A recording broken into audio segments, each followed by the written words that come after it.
Bom dia, boa tarde, boa noite para quem estiver nos assistindo.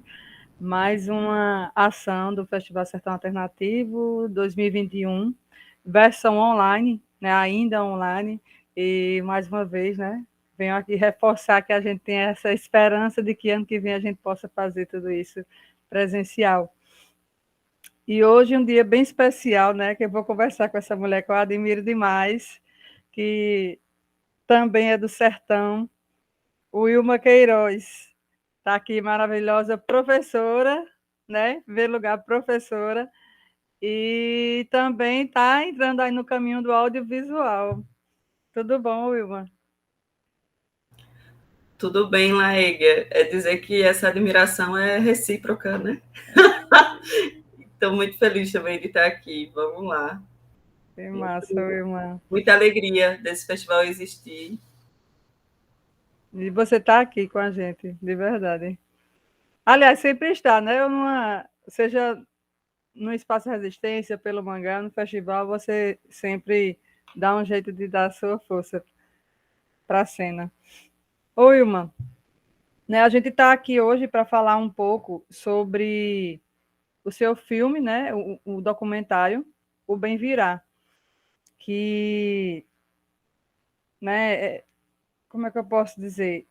Tem momento que você fica chocado, né? Tem momento que você fica triste, tem momento que você sente um pouco de esperança, de alegria, tem diversos sentimentos.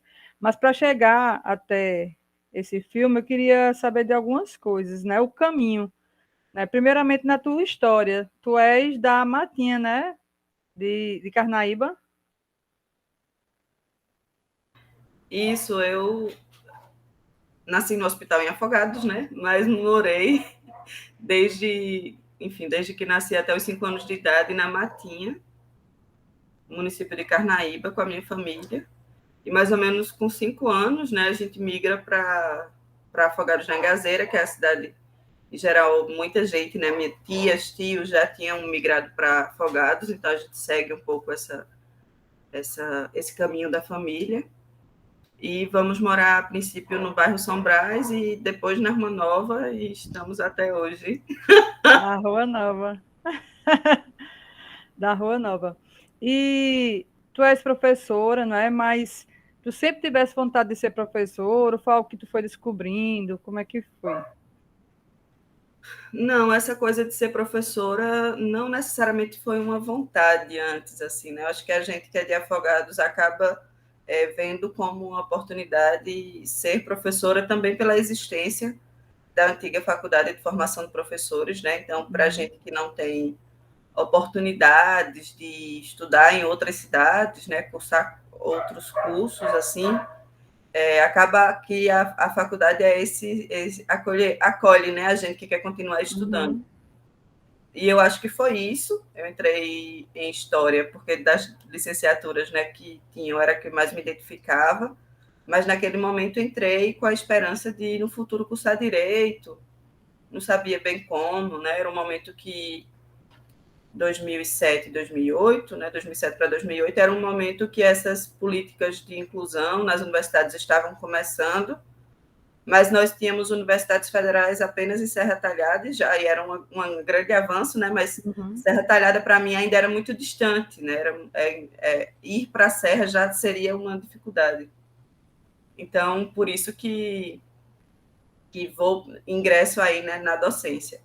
Uhum. Só que quando eu comecei a fazer a faculdade, quando eu comecei a estagiar, né, quando eu comecei a me relacionar com a sala de aula, aí foi muito incrível, assim, essa coisa de contar história, né? Essa coisa da oralidade, de falar. E eu que me lembro ser uma criança bastante tímida. Mas eu acho que no curso de licenciatura, né? Essas minhas heranças mais orais e tagarela, Uhum. elas foram se manifestando, né? Meu pai é um grande contador de histórias, adora conversar. E hoje eu me enxergo assim também, e acho que a docência foi muito importante para eu entender isso, né? Então, depois que eu encontrei a docência dessa forma, não fazia muito sentido mais procurar Uhum. outro curso, outra profissão, né? Aí eu fui mergulhando assim. e mergulhando também em uma coisa que era muito, hoje em dia parece muito óbvio, né? Mas não foi durante muito tempo.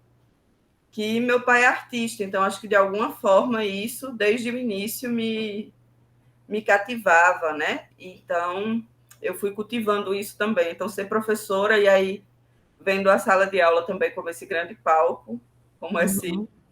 esse lugar também que a gente pode criar, né? Cada aula pode ser um momento de criação também. Uhum. Então, acho que essas duas coisas foram se fortalecendo, né, na minha trajetória. Interessante, né? Tu é filha de artista e eu também sou. E esse termo artista é uma coisa que eu vim descobrir há pouco tempo, porque na minha cabeça, né, eu cresci vendo meu pai tocar, cantar, compor, fazer escultura, pintura, né? Você sabe que ele faz de tudo. E aí eu via, não, era assim, que meu pai fazia isso e aquilo, mas não o via, né? Dessa forma, porque na nossa cabeça, um artista é como se fosse uma celebridade, a gente via os famosos aí. E foi a partir desses movimentos mesmo do sertão, do coletivo Mangaio, né, e com outros grupos, a gente vai começando a ter outras percepções. E aí daí que eu vi, disse, não, meu pai é artista, meu pai é artista. E isso foi uma descoberta muito boa, né, e ressignifica muito, tanto a sua história quanto o espaço, né, o espaço de produção. E aí, pensando nesse espaço, Wilma, que eu também vejo essa tua questão a respeito do filme. Foi na faculdade que tu já começaste a pensar ou a pesquisar sobre a temática? Se eu penso, né, enquanto audiovisual, menos, assim. Na Uhum, faculdade eu tive contato com pensar o filme como instrumento didático, né? Então, cineclubes, a gente em história utiliza muito citações de filmes, né? Ou cita filmes, a própria exibição de filmes como uma forma de estudar, né? Como uma forma de nos aprofundar ou de ler os contextos históricos. Então, acho que a partir daí eu fui me aproximando da linguagem audiovisual, mas como uma forma de contar histórias. E nessa história, né, digamos, mais já clássica, nessa história que está no currículo escolar, digamos assim. uhum, E com a temática, né, especificamente, que eu acho que é isso, eu vou para o audiovisual mais pela temática, de certa forma, do que pela forma, sendo redundante, na faculdade eu fui convidada, né? Na verdade, essa história do filme nasce com o meu encontro com o feminismo, assim.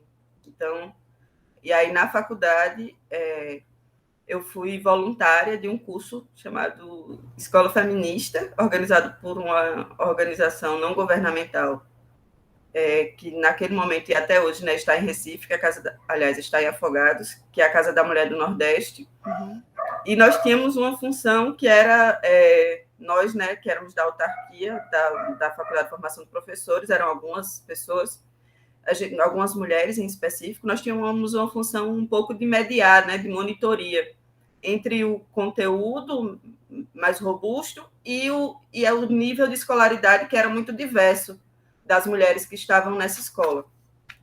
Então, a partir daí foi o primeiro contato, né, com os estudos de gênero, com o feminismo. E na monografia de história, né, da graduação, eu não fui para esse caminho de pesquisa, fui estudar cultura política, né, outra coisa.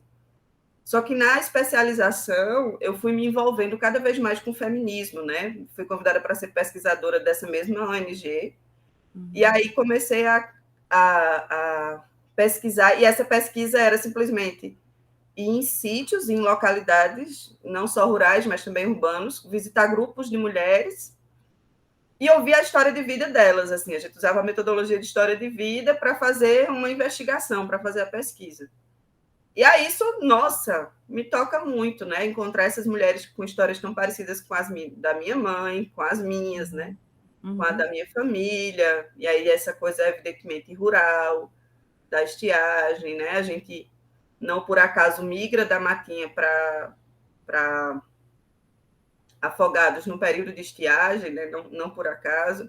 uhum, Então, essas histórias vão se entrelaçando, e nesse momento eu acho que é um momento também, sei lá, 2012, 2013, que a gente começou a ter muito acesso aos meios de comunicação e meios de produção de conteúdo, né? Por exemplo, as câmeras digitais, né? A gente começou a ter acesso, né? Acho que essa é muito importante pensar que esse momento é um momento também muito interessante dessa revolução tecnológica e comunicacional, que nunca antes uma ferramenta, né, equipamento de cinema, equipamento era caríssimo, carérrimo, né?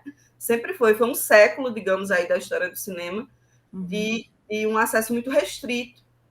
E agora, né, no século XXI, a gente estava tendo acesso. Então, eu comecei a desejar filmar aquelas entrevistas, que para mim eram tão incríveis, e era essa história, essa coisa de contar, né? Cara, eu queria mostrar para minha mãe, para minha avó, sei lá, eu queria mostrar para minhas amigas, queria mostrar como produto dessa pesquisa, né? Enfim. E acho também que minha identificação com o audiovisual vai se dando também ao ponto que eu me vejo cada vez menos identificada com a escrita, assim. Tenho dificuldade com a escrita. Então, o audiovisual, por vezes, é essa forma de contar uma história, né? Então, me empolgava muito mais em gravar aquelas histórias e expor isso do que escrever um livro sobre aquilo, né? Que, inclusive, resultou no livro, essa pesquisa, mas me apetecia menos, acho, exatamente por causa dessa dificuldade com a escrita. Então, acho que o filme, esse desejo do filme, né, vem a partir disso, de ouvir histórias de vida de mulheres e querer compartilhar isso, né? E aí isso vem do feminismo, nesse momento. Eu me engajo também em movimentos feministas, né?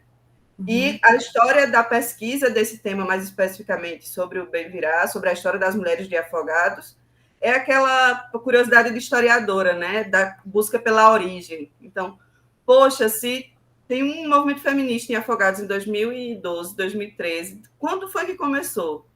E aí, a monografia de Ana Cristina, de 2010, é muito importante para mim, porque ela aponta, diz, começou com o Bem-Virar. Eu, e o que é o Bem-Virar? E aí foi esse nome muito ouvido por nós, né? Sempre como uma referência. E então, desde criança. Exatamente, né? A gente Afogados, todo mundo já ouviu esse nome. E aí eu fui em busca, né? Então, na verdade, é durante a faculdade, mas é depois, né? E na especialização é que eu vou, de fato, estudar essa gênese, né? Essa origem do movimento de mulheres em Afogados. Olha, e a questão da foto, daquelas 13 mulheres, né? Qual foi o momento que tu viu a foto? Como é que foi? Né? Você viu, aí parou, não, tem alguma coisa aqui, eu quero descobrir o que é isso. Como é que foi essa questão da foto? Para chegar nessa foto e buscar, porque eu lembro que quando você começou a fazer a pesquisa para poder encontrar essas mulheres, a gente andava pela cidade e encontrava os cartazes, né, perguntando se alguém conhecia aquelas mulheres. E eu achei isso muito interessante, né? E você acabou também chegando a essas pessoas. Então, como é que foi essa questão da foto? A questão da foto, eu fui contagiada, né? Acho que tem uma história também dentro do Bem-Virar, aquela foto tem uma história dentro do Bem-Virar. Então, quando eu fui pesquisar a história do Bem-Virar, quem coordenava à época era a atual coordenadora de política para as mulheres de Afogados da Engazeira, Risolene Lima. Então, ela coordenava, né? Naquele momento, chamava-se o Grupo Mulher Maravilha. E aí ela me apresentou, foi ela quem me cedeu os documentos, relatórios, né? Então, passei algumas tardes lá, foram super abertas, né? Eu fiquei nesse momento de pesquisa, enfim. E aí ela me apresenta essa foto já com essa indagação, assim, já encantada com a foto. Então, ela me encanta, né? Então, não foi um momento de que... Não foi uma coisa de Wilma, sabe?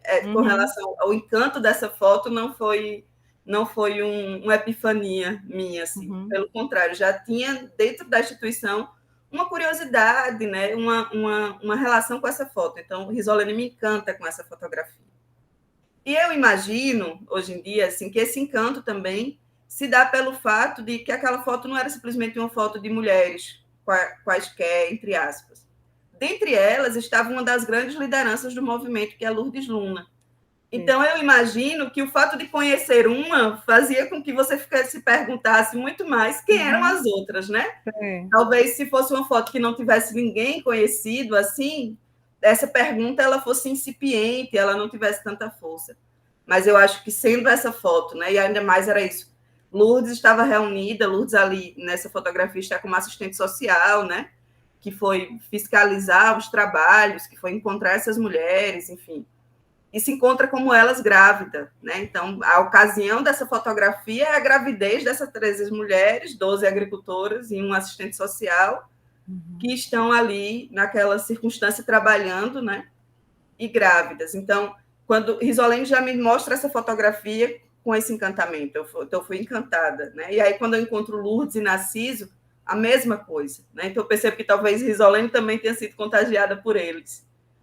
E aí, Narciso, que provavelmente é o autor da foto, né? É o pai do filho de Lourdes, né? Lourdes está grávida, fruto dessa relação de ambos, e grávida de Vandré.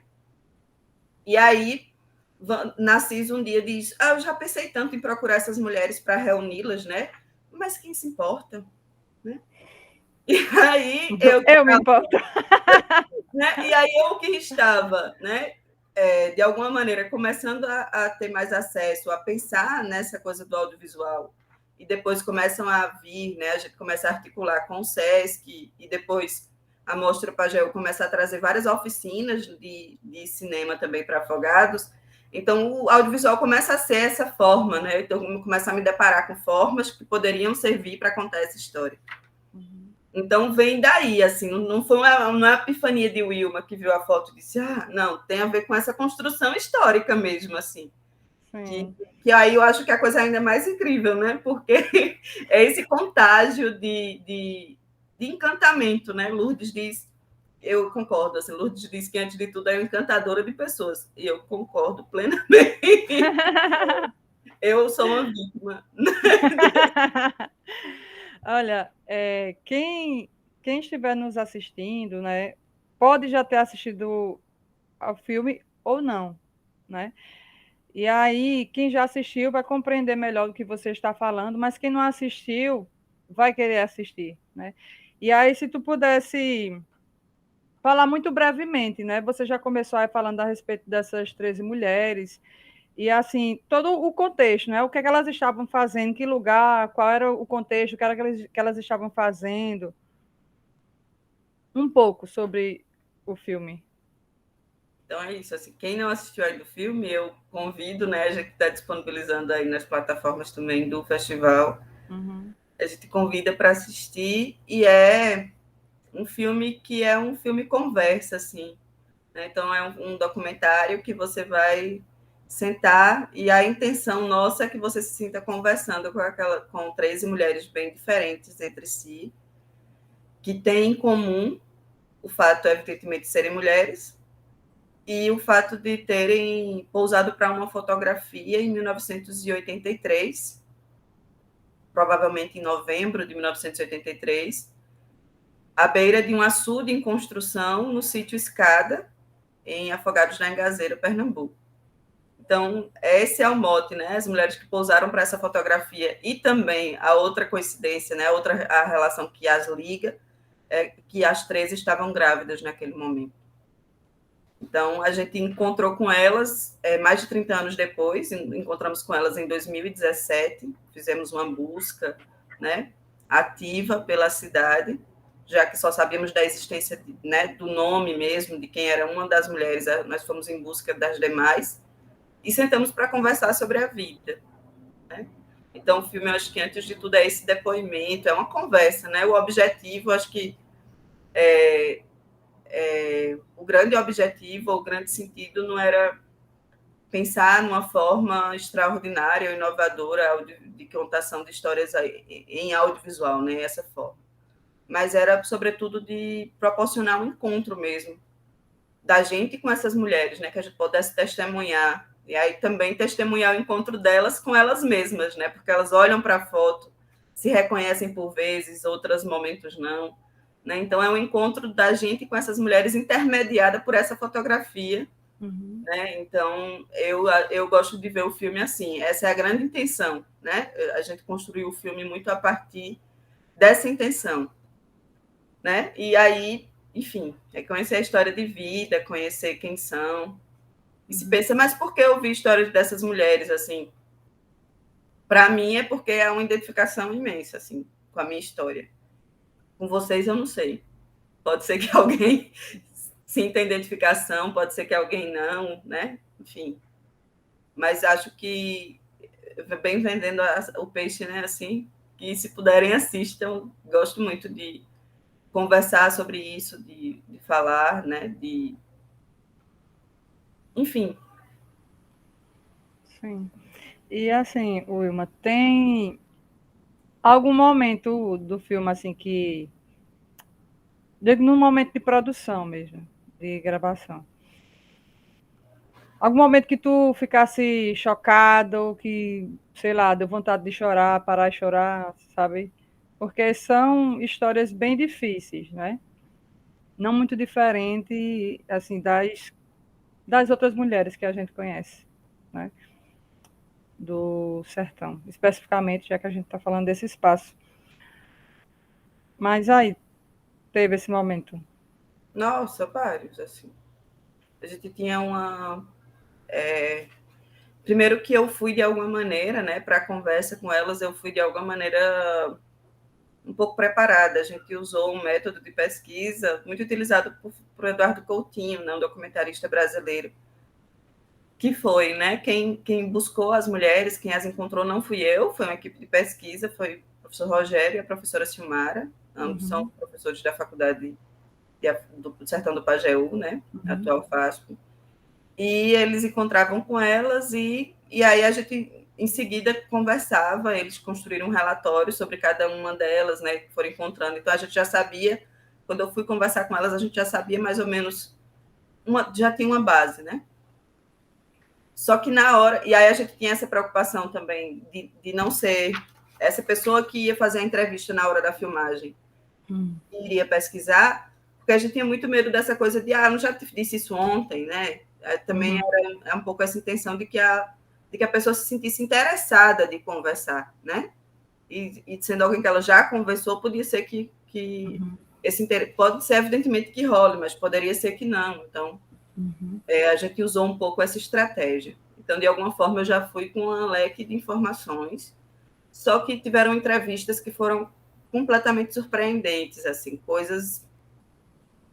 Algumas pessoas, né, essa semana não, há umas 2 semanas, eu conversei, né, com a comunicadora da articulação do Semiárido Brasileiro, assim, fui lá na página do Semiárido e disse, assista um filme, eu sou dessas, assim, já mandei para 1.000 pessoas, querendo que todo mundo assista. E aí, depois ela falando comigo, ela disse, como é que vocês conseguiram que elas dissessem tudo isso? Eu não sei. Eu não sei como foi, assim, não sei. Eu sei o que nós nos propusemos, né, é que entre nós, né, a relação de trabalho no fazer cinematográfico é uma hierarquia, é uma relação de trabalho, então, entre nós as coisas até não foram tão agradáveis quanto eu gostaria, enquanto equipe, né, enquanto produção, mas nós tínhamos muita intenção de que essas mulheres se sentissem acolhidas por nós, de que nós estivéssemos, né, um ambiente que elas se sentissem agradáveis, se sentissem ao menos confortáveis. E eu acho que tem um elemento muito interessante também. Na grande maioria das entrevistas, quem estava no set de filmagem eram mulheres. Então, quem estava na câmera era uma mulher, era eu que estava fazendo a entrevista, e na grande maioria das entrevistas era Salwa que estava fazendo as entrevistas, né? Em outros momentos também tinham Richard e Bruna, em outro momento também tinha Domingos, que agora vamos esquecer O o, sobrenome. o sobrenome, né? Que era o outro técnico de som. Mas, ou seja, em algum outro momento tinham homens, mas em grande maioria, quem estava pelo menos ali, aparente, né? Elas estavam olhando para uma câmera, e por trás dessas câmeras estavam, na grande maioria do tempo, ou a grande maioria das pessoas, mesmo que Ângelo estivesse, ou Alberto, mas a grande maioria das pessoas eram mulheres. Então, eu creio que isso tem uma influência, né? Eu Também acho. creio que isso tem influência, né? E aí eu posso dizer só isso, assim. E essa foi uma estratégia nossa, né? Também foi muito pensado. Também a partir do feminismo foi muito pensado. Foi um acordo com a produção, assim. Havia muito. Eu queria muito que quem estivesse atrás dessa câmera fosse uma mulher, né? Queria muito que o máximo de pessoas que ali estivessem fossem, e foram, né? Uhum. Então, eu acho que isso proporcionou um ambiente dentro do set, na hora da gravação, assim, ligar a câmera, a hora da gravação, tinha tinha esse dedicar, né? E eu acho também, por exemplo, pensando na minha mãe, no meu pai, pensando em todo mundo também, são pessoas que viveram uma vida inteira e que poucas vezes têm ouvidos, né, para que se ouçam suas histórias, né? E aí a gente pensa nas pessoas, né, a gente daqui a 50 anos, imagine, Laíga, com tudo que a gente acredita, né, com tudo que a gente fez, não ter ouvidos para nos ouvir, né, Uhum. contar essa história toda. Então, eu acho que, no caso, essa oportunidade também. Nós proporcionamos, talvez, de uma forma muito simples, né? Ou de uma forma, enfim, da forma que foi possível, essa escuta. Uhum. E aí elas, verdadeiras contadoras de história, né? Incríveis, assim. Algumas que são personagens prontas, assim, que você assiste o filme, cadê que é aquela hora daquela pessoa falar de novo? Zilda mesmo. Meu Deus, cadê a hora? Zita, né? Contadoras de histórias, assim, que você fica. Você se envolve, você imagina o que elas estão contando. Então, não são, a despeito do que se podia dizer, mulheres tímidas, mulheres que não sabem articular as palavras, quem é analfabeto não. Minha gente, contadoras de histórias, assim, incríveis. Então, acho que a gente também teve essa alegria, né, de encontrar dentre elas pessoas que, evidentemente, por personalidade eram mais tímidas, não falavam tanto, e outras pessoas que elas contaram histórias que eu acho que, inclusive, elas mesmas devem ter se surpreendido consigo próprias, Uhum. sendo redundante como Geraldo Uhum. Cardinelli, né? Elas mesmas de si próprias, como ele podem ter se surpreendido, assim. Eu me surpreendi e eu não consigo me lembrar bem das minhas reações. Eu sei que eu estava, o máximo que eu pude fazer era estar presente ali, então estava atenta, eu estava ouvindo o que elas disseram. Mas eu não Uhum. consigo me lembrar das minhas reações, né? Até porque o cotidiano da gravação era muito. A gente trabalhou muito. Então, a gente fazia entrevista de manhã, entrevista à tarde, aí gravava com a outra durante 20 dias. Assim, foi um intensivão. Uhum. Então, eu acho que eu tive menos impacto, talvez, no momento. Eu estava ali arrefecida pela responsabilidade de dizer alguma coisa, não sei, Uhum. né? Pelo aquele momento.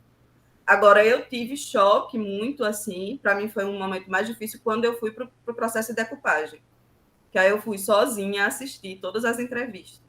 Uhum. E aí era assistir essas entrevistas, decupar esse material e depois encontrar essas entrevistas de novo na ilha de edição.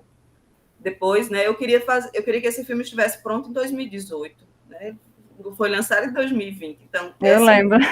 Eu ficava perguntando pelo teu filho. mulher, eu queria que 2018 tivesse pronto. E várias coisas não estiveram, inclusive por isso, porque ele precisou de tempo, mas ele, sobretudo, não esteve pronto, e aí uma série de coisas, porque, além de tudo, nós estamos nesse momento Sim. político, a Ancine do jeito que está, né? Uhum.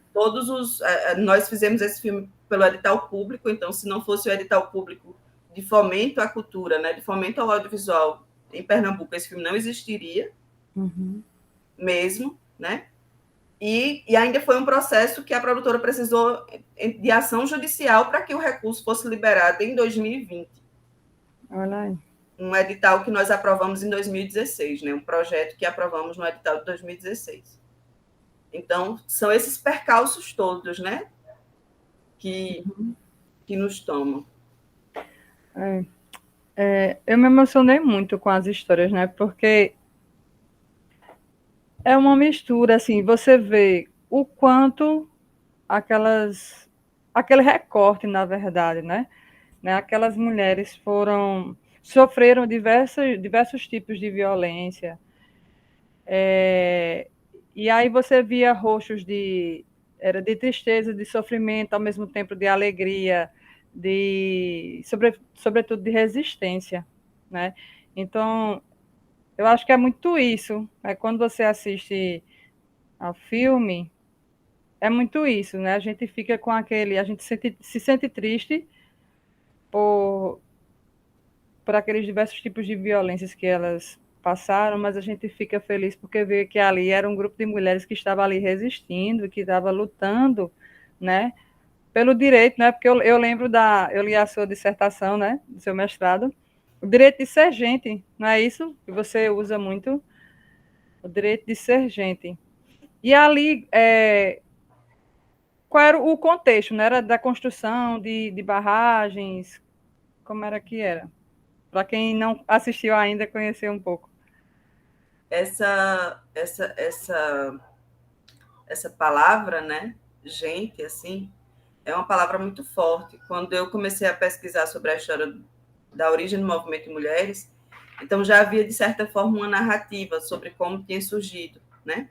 Então, Lourdes e Narciso, né, contraditoriamente, mas que eram esse casal que tinha uma ação muito forte relacionada aos direitos, aos sindicatos dos trabalhadores, e que Lourdes vai encaminhar muito para o movimento de mulheres, né? Então, Lourdes torna um movimento de mulheres, um movimento que era amplo, misto, né? Ela olha para a necessidade de ter um movimento só de mulheres, isso a partir da sua vivência em Recife, né?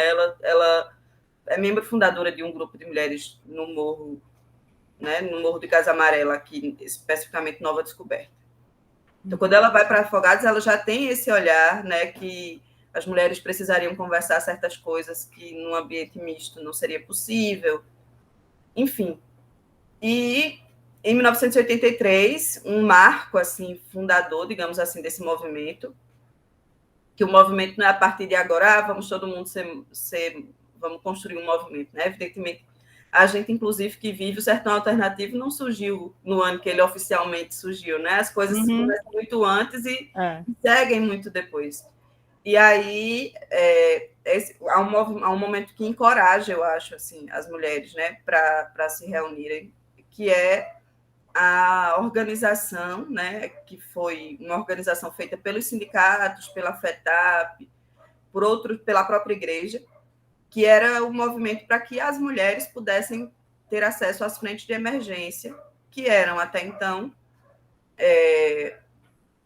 o único socorro, né, para agricultores e agricultoras que tinham plantado, mas não dava, né, se plantou, mas não colheu, e aí, evidentemente, por uma série de questões, inclusive a estiagem, né, e mulheres que nesse momento não eram consideradas agricultoras, né, elas eram, enfim, as mulheres são consideradas agricultoras no Brasil em 1988, né, são consideradas, né, mas como sabemos e como acredito, foram as inventoras de agricultura, mas tudo bem. São consideradas agricultoras em 1988 na Constituinte.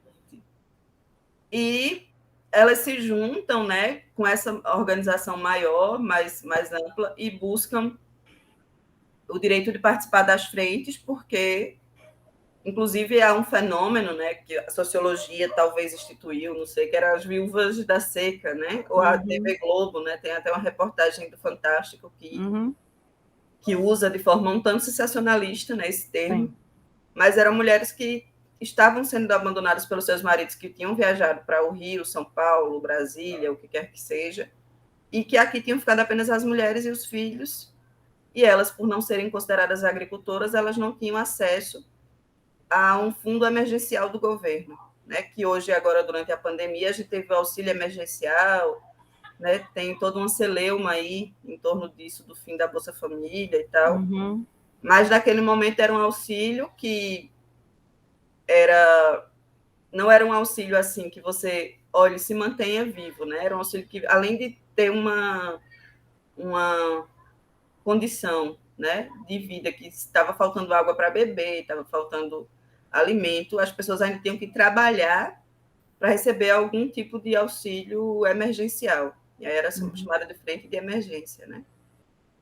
E aí as mulheres não podiam participar, porque eram mulheres. E elas se juntam, né, a partir de um argumento muito forte, que é: precisamos de trabalho porque mulher também é gente. Ponto. É esse o argumento que elas utilizam, né? Então, acho que esse é um marco fundador, assim, do movimento de mulheres em Afogados da Engazeira, e é um marco fundador, né? Lourdes, por exemplo, diz que essa foto das 13 mulheres grávidas que o filme, né, da qual o filme decorre, é como se fosse esse momento de, olha, a gente estava lá na luta em julho, agora em novembro tem mulheres nas frentes, vamos... Também tinha um pouco dessa celebração, né? Essa fotografia também, de alguma forma, era uma ocasião dessa celebração. E é uma celebração paradoxal, porque essa frente de emergência era muito terrível. E aí, muito terrível porque o alimento que vinha era de má qualidade, a ajuda era insuficiente, né? As pessoas continuavam mitigando, e quando tinham acesso, né, nem todas as pessoas tinham acesso às frentes de emergência. Então, era uma emergência assim, super desumana, podemos dizer assim, né? Porque se as pessoas estão morrendo, se as pessoas estavam com fome, né? Então, você precisa trabalhar 8 horas num açude sem água para poder ter 1 quilo de feijão no fim do mês, né? Se você está com fome, sei lá, a condição pode ser que guarde energia, né? Você precisa guardar, economizar energia física, vital, né? Mas não, era um tanto paradoxal, podemos dizer assim, né?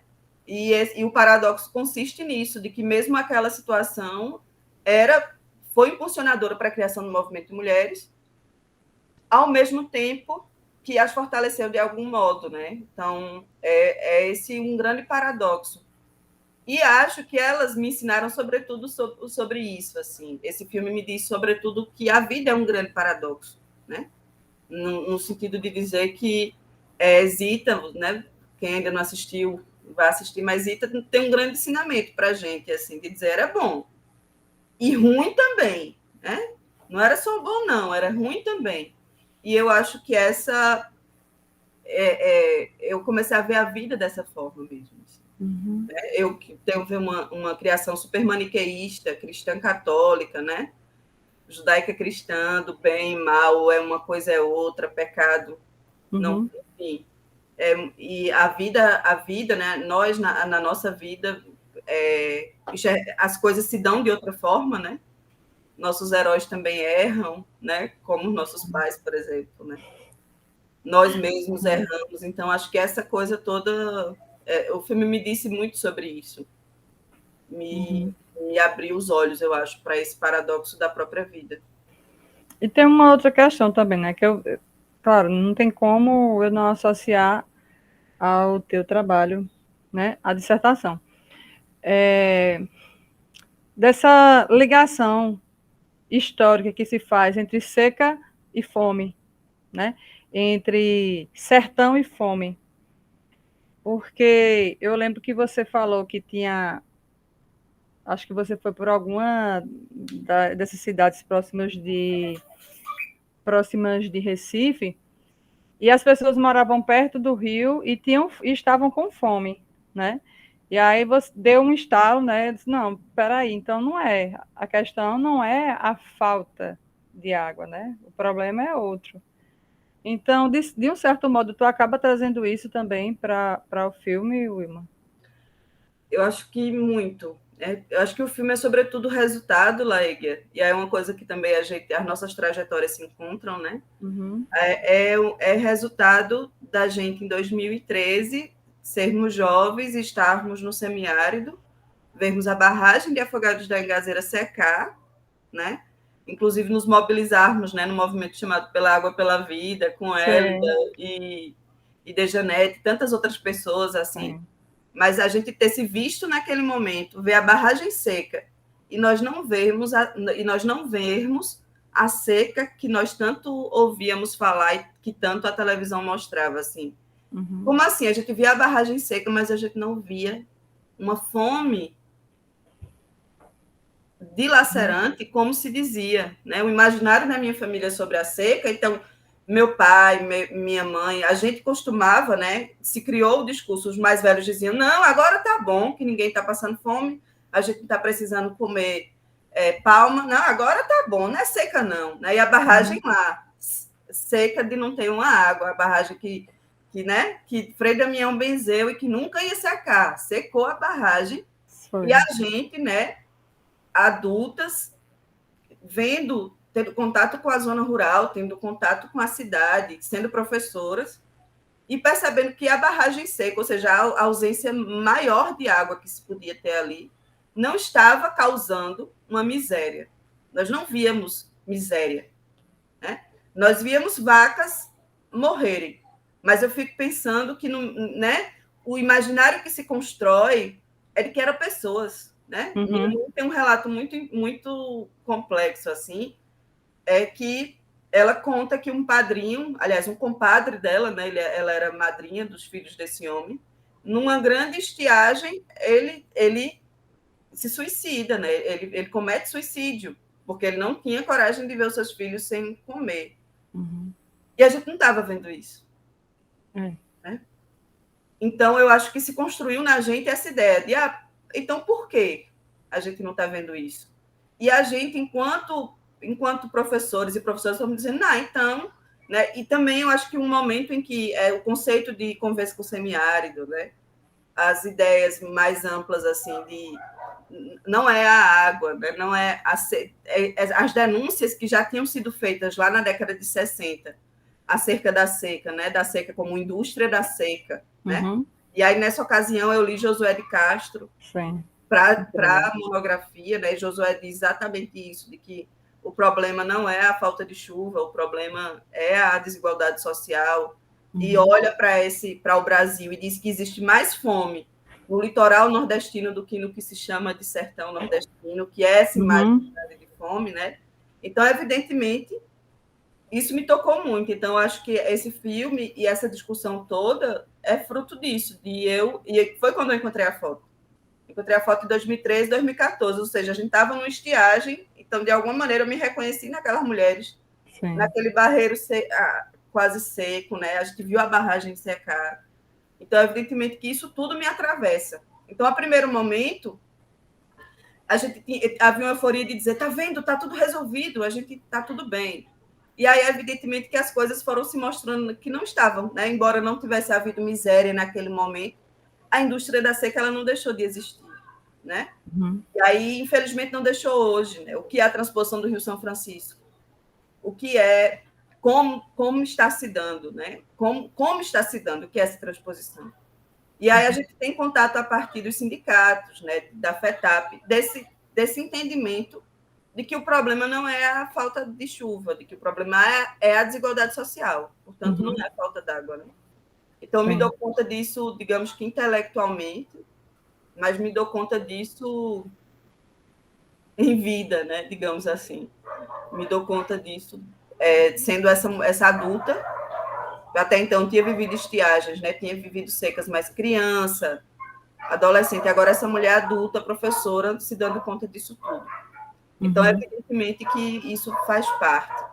E esse episódio que você contou, né, para mim foi a constatação. Isso tudo já comia meu juízo, assim, já ruminava, já fazia parte de mim. Mas em 2018, quando eu fui à comunidade de Tejuco-Papo, que é do município de Goiânia, né, na zona da mata de Pernambuco, e eu olho as mulheres, um rio que seca e enche todo dia, né? Para a gente, meu Deus, é uma década o rio fazer água. Né? Para ele encher e secar. É uma década, a cada década, mais ou menos, é que a gente vê o rio cheio. E as pessoas, evidentemente, pelo balanço da maré diário, tinham atrás das suas casas um rio que secava e enchia diariamente, e mesmo assim a fome persistia. Né? Então, é uma constatação, acho, né, disso, de dizer, cara, faz muito sentido. Eu vejo os mesmos relatos de fome e de desigualdade. E dentro de todo esse contexto, eu lembro que a gente sempre conhecia o Bem Virá como o nome Bem Virá. E aí você coloca o filme como O Bem Virá. Aí eu pergunto, o Bem Virá sempre foi só o Bem Virá, o nome só, ou é do jeito que você colocou, ou é da forma como eu imagino, como eu fiquei sentindo, né, enquanto telespectador, enquanto pesquisadora e assim, admiradora desse trabalho. Que havia, ou que há uma esperança, o bem virá.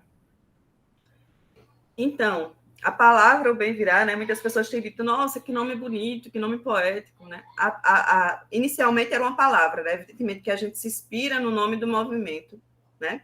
O movimento de mulheres que nascem afogadas, ele tem o nome de Mulheres de Bem-Virá, em 1983, 1984, 85. E esse nome Bem-Virá, naquele momento, advém da devoção, eu posso dizer assim, que é devoção, de Lourdes e Narciso por Geraldo Vandré. Geraldo Vandré tem um disco chamado Das Terras de Bem-Virá. Então, nesse disco, né, a palavra é junta, é uma palavra, então parece que é um lugar, né, das terras de Bem-Virá, parece que é o nome de um lugar, e esse disco, enfim, convido todo mundo a ouvir, salvo engano, é de 1973, ele constrói esse disco no exílio, na França. Então, o disco é aridíssimo, assim, o disco é... E aí, quando eu soube disso, eu vou ouvir o disco, será que a gente pode usar como trilha sonora? Minha gente, é um canto do exílio, assim, esse disco é incrível, incrível, incrível, incrível, assim, é outro Geraldo Vandré, que eu acho que no Brasil a gente se limita muito, né? Quem constrói, né? Quem constrói um hino acaba se limitando ao próprio hino, Sim. né? No caso de Geraldo Vandré. Para não dizer Né? sempre, vai. Exatamente, sempre vai ser essa pessoa, mas esse disco, Uhum. assim, acho que diz muito também dessa...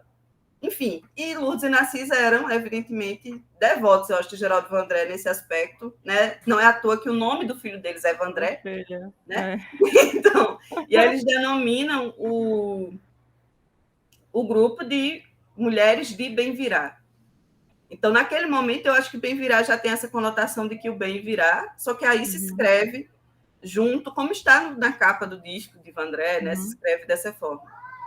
Quando nós vamos pensar no nome do filme, inicialmente eu não queria que esse nome estivesse tão associado à instituição, porque cada vez mais foi me mostrando, né, também, é muito engraçado que eu, enquanto militante do movimento de mulheres, eu queria fazer um filme da história do movimento de mulheres, né? E não é isso, assim, das mulheres, das 13 mulheres que pousaram para a foto, só Lourdes é militante, as demais são donas de casa, né? São mães, não são militantes, assim, isso foi uma coisa que a gente precisou lidar. Então, inicialmente, eu queria usar outro nome, a gente pensou um nome que seria Frentes, né? Era um nome que eu dava inicialmente a esse projeto.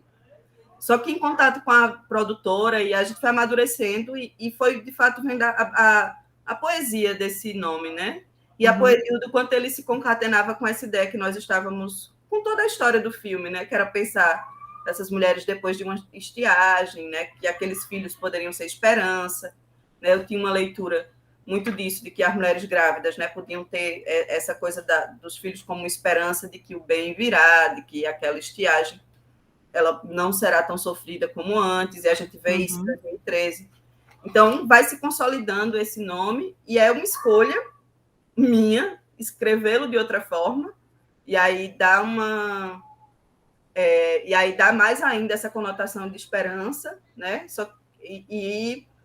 E essa conotação de esperança, assim, também Lourdes diz muito isso usando as palavras de Lourdes, né? Uma perspectiva que nós pretendemos é uma esperança que ela diz, é uma esperança freiriana, né? Que é uma esperança do verbo esperançar, né? Então é essa coisa de que é preciso construir esse bem, né? Que é preciso que nós construamos esse bem para que ele venha, né? Para que ele esteja.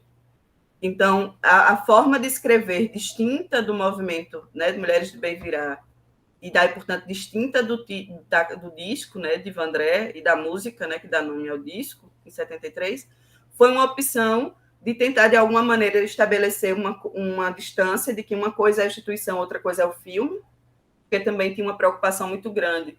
E aí, Silmara morria de medo, por exemplo, de a gente criar um filme que fosse um filme institucional, que falasse só dessa organização, ou que fosse um filme só que falasse de Lourdes e Narciso, né? Então, tinham vários filmes possíveis, e aí escrever o nome de outra forma foi uma opção de dizer, não, esse filme fala também dessa instituição, desse movimento de mulheres, mas não é só isso, né? Ele é maior, não maior no sentido de hierarquia, né? Mas maior porque cabe mais coisa, né? Porque cabe, inclusive, essa instituição, mas de caber mais coisa. Inclusive, essas mulheres que não se mobilizam, né? E aí, por exemplo, nós que somos militantes, precisamos entender isso mesmo. Vão ter mulheres que vão estar lá dentro de casa, e é por ela também, e é sobretudo por mim, está tudo certo, né? Então, então, acho que vem de um amadurecimento, de um entendimento talvez. Então, essa opção, né? O filme se escreve, o título do filme se escreve diferente, também nessa tentativa de dizer uma coisa ao filme, outra coisa à instituição, e também de fortalecer essa esperança, porque eu acho que em 2016 havia quase uma constatação de que eita, as coisas estão melhor e vão melhorar. Aí chega 2016, 2017, aí, enfim, a gente entra num limbo político e todas as esperanças, assim, de alguma maneira a gente... enfim, o próprio Espaço Resistência, né, o próprio Sertão Alternativo advém disso, né, de um momento que a gente diz, caramba, tá tudo em perigo, né, caramba, é preciso agir, caramba, né, tá tudo... Então, eu acho que também essa separação vem dessa constatação de que não chegou, né? E aí talvez talvez nunca vai chegar nessa maneira plena, né? Mas está vindo. A gente está indo buscar, que é um pouco o sentido de utopia que é associada a Galeano, né? Embora não seja dele, é de uma professora, mas esse sentido de utopia do horizonte, né? Esse sentido. Poxa, meio assim, quem não assistiu ainda, né, eu recomendo, o filme tá lindo, e eu queria de verdade te agradecer demais, William, por estar aqui com a gente e parabenizar por tudo que tu vem fazendo, né? O filme é um recorte, né, das coisas que você vem propondo dentro da educação e agora dentro do audiovisual, como gente, né? Como gente, como mulher, de um modo geral. E eu acho que é por aqui mesmo que a gente vai finalizando, né, com esse esperançar que o bem virá, né? Que ele venha. Queria te deixar à vontade para, enfim, dizer suas últimas palavras por hora. Primeiro, eu quero. Primeiro, não, né? Por último, na verdade. Por último, eu quero novamente convidar todo mundo para assistir o filme, que ainda não assistiu. Dizer que é isso, né? Que vamos conversar sobre ele, assim. Que essas todas aqui foram as minhas intenções, as nossas intenções, mas que também podem vir muito mais. Vamos falar sobre eles, me disponho, né? Todo mundo. E agradecer ao festival, também dizer que nutro a esperança, e não só nutro a esperança, né, como esperança no sentido verbal também, de que a gente se encontre novamente nas ruas de Afogados logo em breve, presencialmente, né, e que possamos também nos abraçar, né, também dançarmos, também nos olharmos, né, presencialmente. Vida longa ao Festival Sertão Alternativo. Vida longa às várias mulheres como você que resistem e que lutam a favor de todas nós, né? Obrigada, Wilma, de verdade. Um cheirão para tu. E estamos à disposição. Você sabe Agradeço disso. agradeço demais, Laeg, o festival, Vitória que está aqui no cast. Cheiro, cheiro. Tchau, Cheirinho. tchau. Tá, tchau. Obrigada.